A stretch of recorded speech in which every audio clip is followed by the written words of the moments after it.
जय हिंद। स्वागत है आपका नॉलेज की नई दुनिया में। मैं नितेश श्रीवास्तव आपका स्वागत करता हूं और ये उम्मीद करता हूं कि आप अपनी तैयारी में लगे होंगे और लगे भी रहना चाहिए, क्योंकि धीरे धीरे चलने से ही मंजिलें नज़दीक आ जाती हैं। बेशक बहुत से लोग आपसे तेज़ दौड़ रहे होंगे, लेकिन उनकी दौड़ को मत अंदाजिए। खरगोश बेहोश भी हो सकता है और मदहोश भी हो सकता है, लेकिन आपको कछुए की तरह धीरे धीरे चलना आना चाहिए। यदि आप दौड़ना चाहते हैं तो पहले खड़े होना सीखिए, चलना सीखिए। दौड़ना तो आप अपने आप ही सीख जाएंगे। तो दोस्तों, नॉलेज की जंजीर में एक छोटी सी कड़ी और जोड़ते हैं और आपके पास आपकी जानकारी के लिए कुछ और बातें करना शुरू करते हैं। तो दोस्तों, ये जो जमी है ना, ये धरा जो है, इस धरा में कुछ तो धरा है कि जो भी इस धरती पे आता है उसका मन यहीं धरा रहता है। वो नहीं चाहता कि यहाँ से जाए, या यूँ कह लें, कुछ महत्वाकांक्षी लोग ऐसे होते हैं जो चाहते हैं कि उनके जाने के बाद कोई नारा लगा दे उनके नाम का, जिंदाबाद का। मतलब जो मर गए हैं उनकी यादों में कोई जिंदाबाद का नारा लगा दे, या यूँ कह लीजिए कि वो अपने आप को याद रखाने के लिए कुछ ऐसे कार्य कर जाते हैं कि लोग उनको याद करते हैं। तो साहब, ये धरती है, इस धरती पे दो ही तरीके के लोग याद किए जाते हैं। एक वो जो बहुत फेमस हो जाते हैं, और या फिर वो बहुत ही कुख्यात हो जाते हैं। तो कुख्यात और विख्यात लोगों को ही याद किया जाता है, लेकिन कुछ लोग ऐसे भी हैं जो अलग तरीके से भी अपनी यादों को छोड़ जाते हैं। तो यादों का ही खेल है, इरादों का ही खेल है। तो दोस्तों,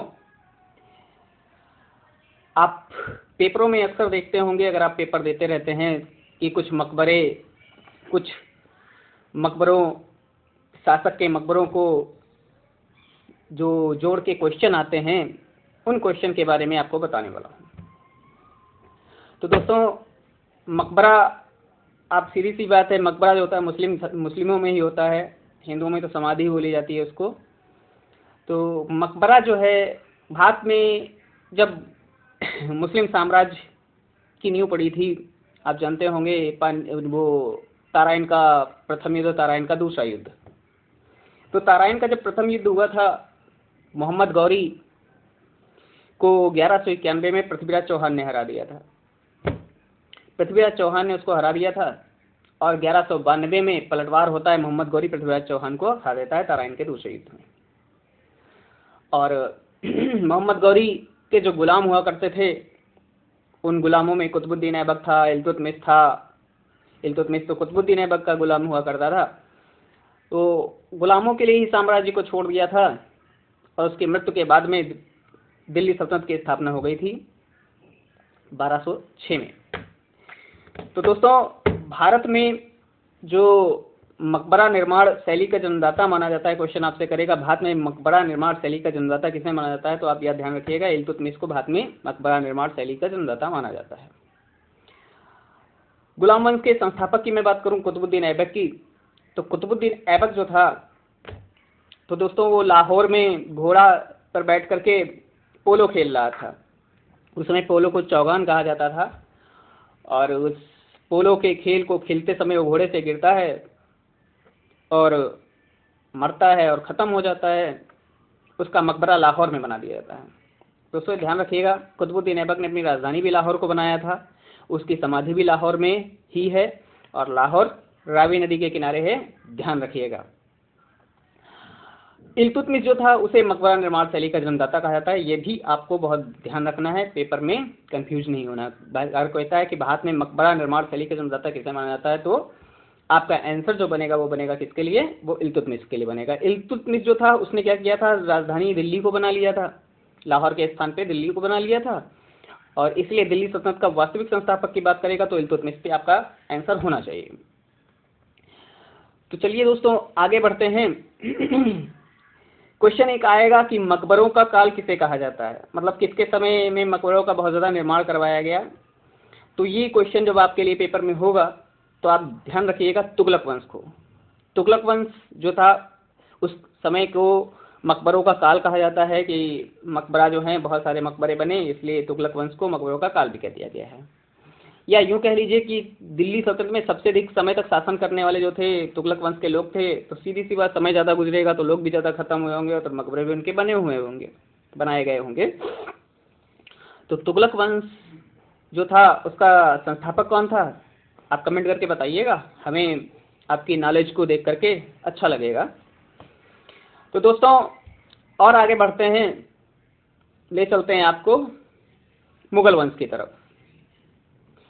मुगल वंश की तरफ चलें तो बाबर को आप जानते होंगे। बाबर काबुल से आया था, लुटेरा वो लुटेरा लूटने आया था और यहीं पे सेटल हो गया था। तो 21 अप्रैल 1526 की बात है। इब्राहिम लोदी, जो लोदी वंश का अंतिम शासक था, पानीपत के पहले युद्ध में बाबर उसे हरा देता है और यहाँ पर ठहरने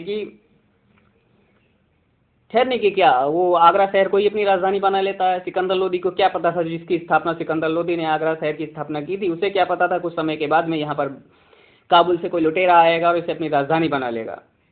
बाबर भारत में रहता है और बाबर जो था तुर्की भाषा में अपनी किताब लिखता है, बाबरनामा। और बाबर क्या, हर किसी की इच्छा होती है कि अगर मृत्यु हो तो अपनी मातृभूमि पर ही हो, और बाबर की भी यही इच्छा थी। बाबर ने क्या किया, उसने अपनी तुर्की भाषा की जो पुस्तक थी बाबरनामा तुजुक बाबरी, उसमें उसने लिख रखा था कि मेरी अंतिम इच्छा ये है कि मैं जब खत्म हूं तो मेरा मकबरा काबुल में बनवाया जाए। लेकिन बाबर के बाद के जो शासक थे उन्होंने क्या किया, जो मुगलों की राजकीय भाषा थी उसे फारसी को बना दिया। फारसी जब राजभाषा बन गई, अकबर के समय में क्या हुआ, अब्दुल रहीम खान खाना, जो बैरम खां के पुत्र हुआ करते थे, बैरम खां अकबर का संरक्षक रहा था 1556 से 1560 तक, ध्यान रखिएगा।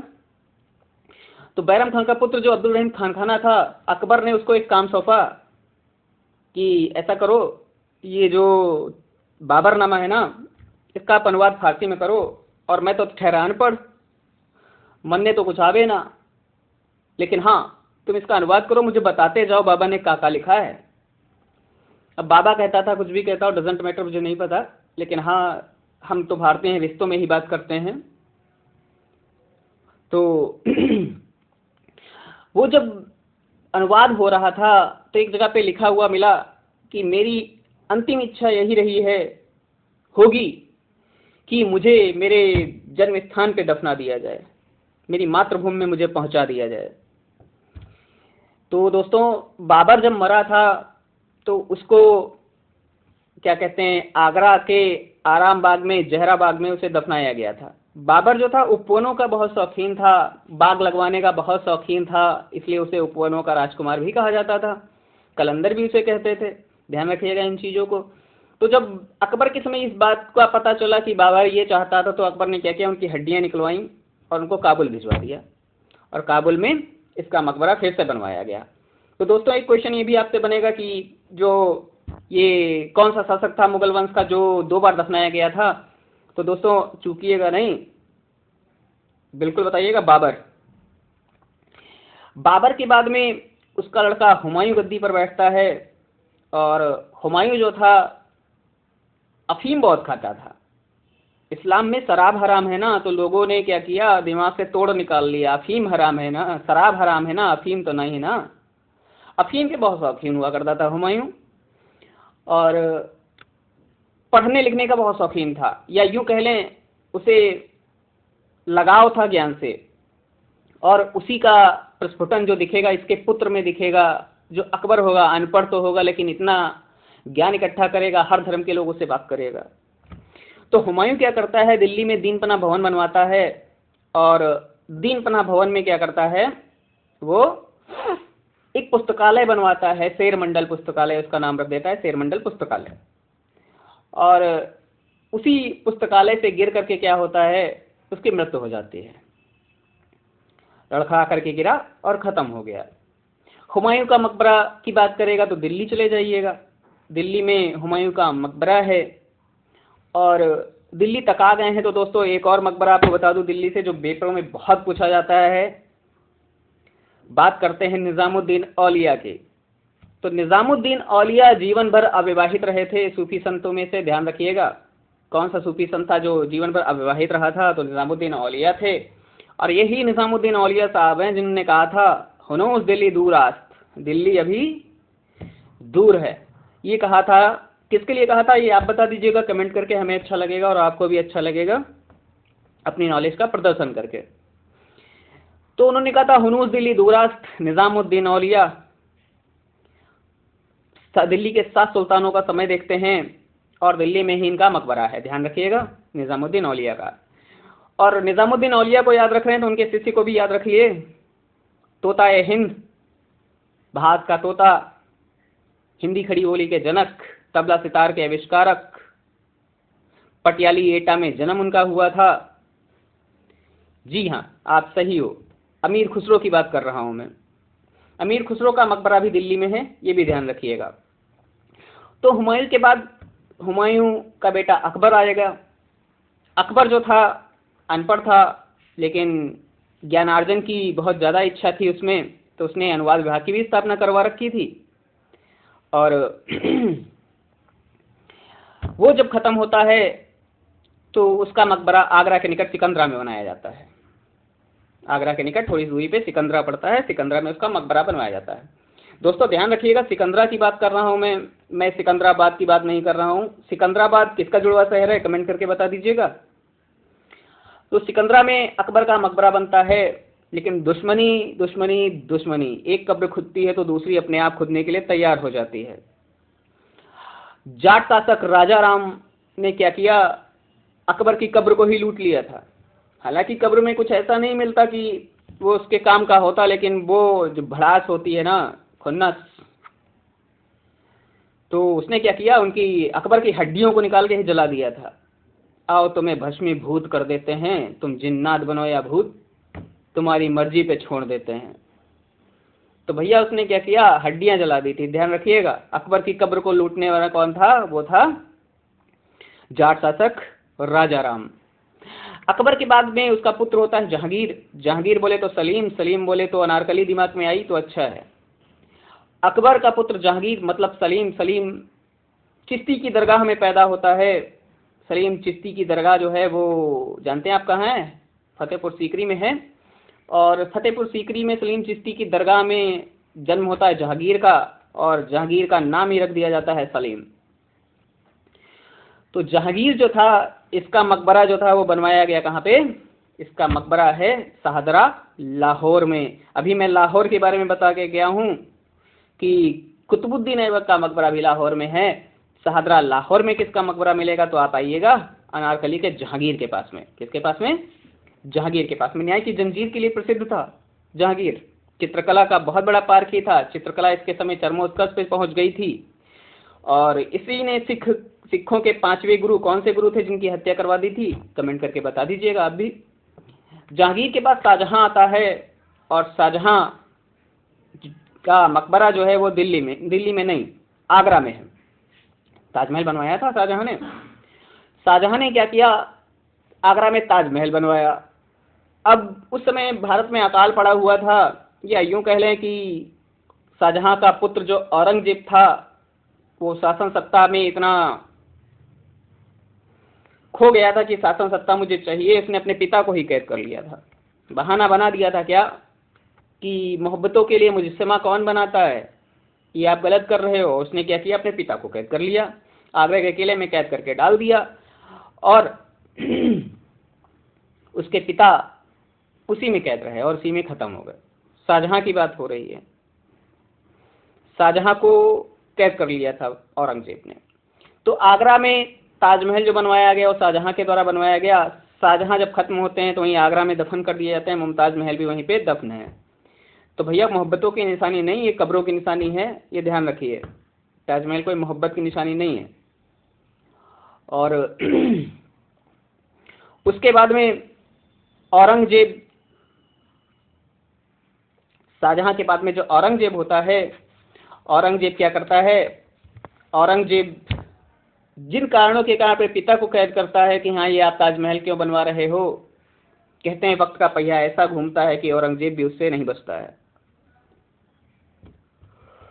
औरंगजेब की एक पत्नी बेगम हुआ करती थी, सॉरी पत्नी तो हिंदुओं में होती हैं, बेगम हुआ करती थी।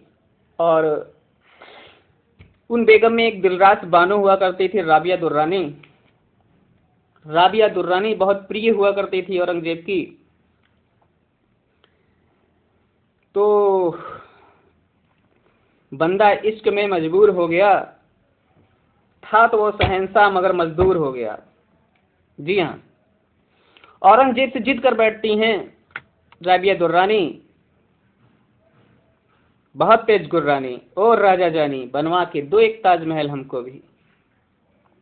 औरंगजेब मजबूर हो गया, मालिक से मजदूर हो गया, औरंगाबाद गया, एक ताजमहल बनवाया, मगर इतिहासकारों ने उस ताजमहल को फूहड़ नकल बताया, ताजमहल की फूहड़ नकल बताया। औरंगजेब भी क्या नाम कमाया, बाप को जेल में डाला और बीबी के लिए दूसरा ताजमहल बना डाला। क्यों? हिला डाला ना। तख्त और ताज के लिए लोग अपनों का खून बहा देते हैं।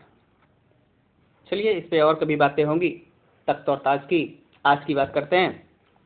औरंगजेब मरता है, औरंगजेब का मकबरा भी औरंगाबाद में बनाया जाता है, खुलदाबाद में वो दफन है। राबिया दुर्रानी भी वहीं पे है, राबिया दुर्रानी का भी मकबरा है वहीं पे, जिसे द्वितीय ताजमहल कहा जाता है। औरंगजेब के बाद में आपको बताऊं तो आपको याद रखना है बहादुर शाह जफर को याद रखना है। किसको याद रखना है? बहादुर शाह जफर को याद रखना है। बहादुर शाह जफर जो थे, वो बहादुर शाह जफर अंतिम शासक हुआ करते थे। मुगल वंश के 1857 की क्रांति भी उन्हीं के समय हुई थी, और जब क्रांति खत्म होती है तो अंग्रेज उनको पकड़ लेते हैं, बहादुर शाह जफर को, और उन्हें उठा करके भेज देते हैं सीधे कहाँ? रंगून में। रंगून की जेल में उनको कैद कर लिया जाता है। जफर, बहादुर शाह जफर, नाम तो सुना ही होगा। तो भैया बहादुर शाह जफर शायर थे, और शायर और कवि जो होते हैं बहुत ही अंदर से बहुत ही पोलाइट होते हैं, बहुत कुछ सोचते हैं तब जाके कहीं कलम चलती है। मैं भी लिखता हूँ, कभी लिखते लिखते तो कभी कभी आंसू आ जाते हैं कि हाँ ये क्या लिख गया, कैसे लिख गया। तो सीधी सी बात है, वो कैद रहा होगा तो कहीं ना कहीं सोचता जरूर होगा कि ये अंग्रेज आए, जहांगीर के दरबार में आया था, थोड़ी जगह दे दो हमें, हम यहीं पे बस जाएंगे, तादाद अपनी फिर हम सुअरों की तरह बढ़ाएंगे, फिर क्या करेंगे? तुमको यहीं पे दफनाएंगे। क्या करेंगे? तुमको यहीं पे दफनाएंगे। तो भैया बहादुर शाह जफर का मकबरा बाहर मिल गया आपको रंगून में। क्वेश्चन एक और आपसे बनेगा कि मुगल वंश के कितने शासकों का मकबरा भारत से बाहर है? तो ध्यान रखिएगा, कितने शासकों का मकबरा भारत से बाहर है? तो वो हो जाएंगे 3 शासक। पहला बाबर हो जाएगा, जिसका मकबरा काबुल में है, और दूसरे की बात करेगा तो जहांगीर को उठा के लाइएगा, सादरा लाहौर में है, और तीसरा ले जाइएगा तो बहादुर शाह जफर को ले जाइएगा।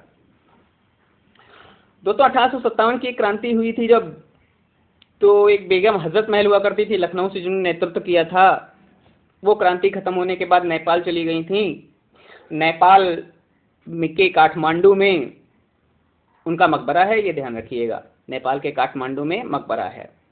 काठमांडू में सार्क संगठन का मुख्यालय है, और मैं आपसे ये जानना चाहूंगा सार्क संगठन की स्थापना कब हुई थी? कमेंट करके बताइएगा। तो नेपाल से थोड़ा नजदीक आ रहे हैं, भारत में घुसते हैं तो बहराइच आपको याद होगा, बहराइच पड़ता है, और बहराइच में सालार मसूद गाजी की दरगाह है। किसकी दरगाह है? सालार मसूद गाजी की दरगाह है। दरगाह क्या मकबरा है? लुटेरा वो भी था, लुटेरों के खानदान का था, मोहम्मद गजनवी का भांजा था।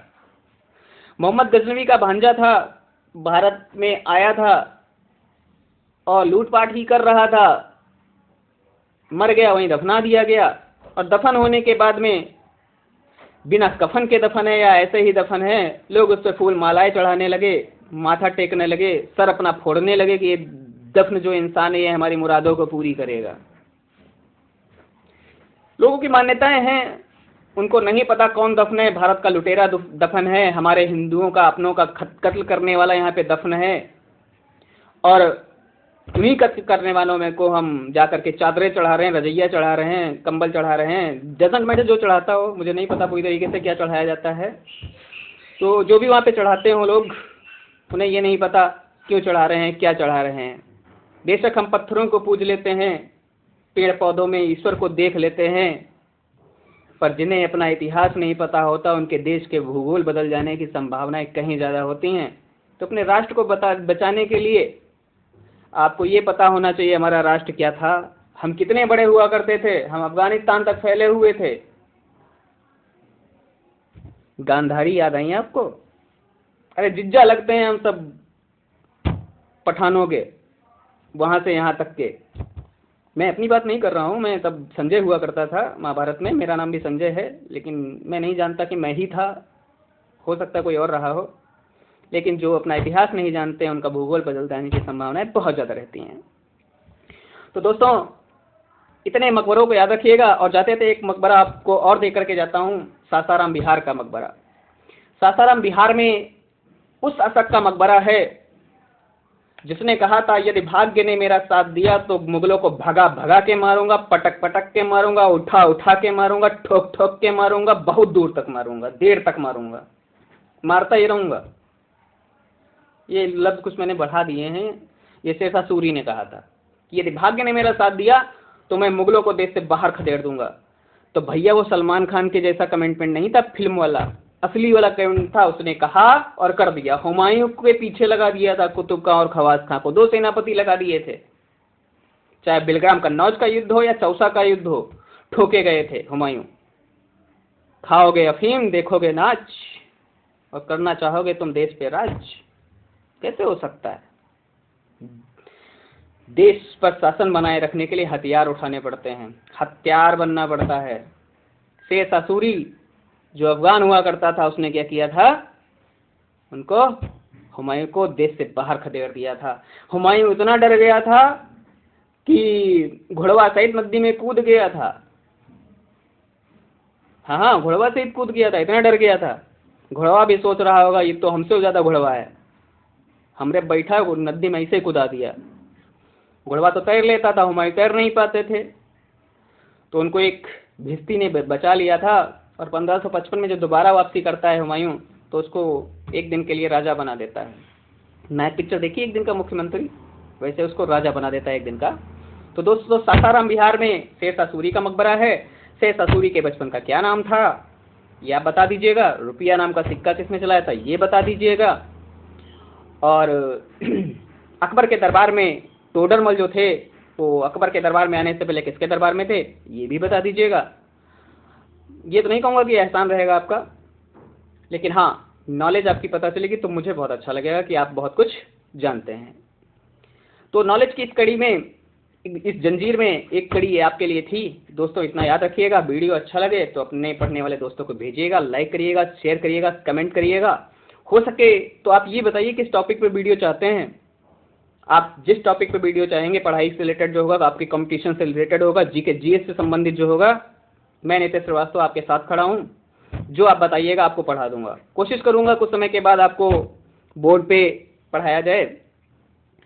तो दोस्तों मिलते हैं फिर अगले वीडियो में, अगली कड़ी में। तब तक के लिए जय हिंद, विजय हिंद। अपना और अपनों का ख्याल रखें, अपनों के लिए जिएं, अपने लिए जिएं, अपने सपनों के लिए जिएं, क्योंकि ज़िंदगी नहीं मिलेगी दोबारा। फिर मत कहिएगा नहीं गया था बताया। जय हिंद, विजय हिंद।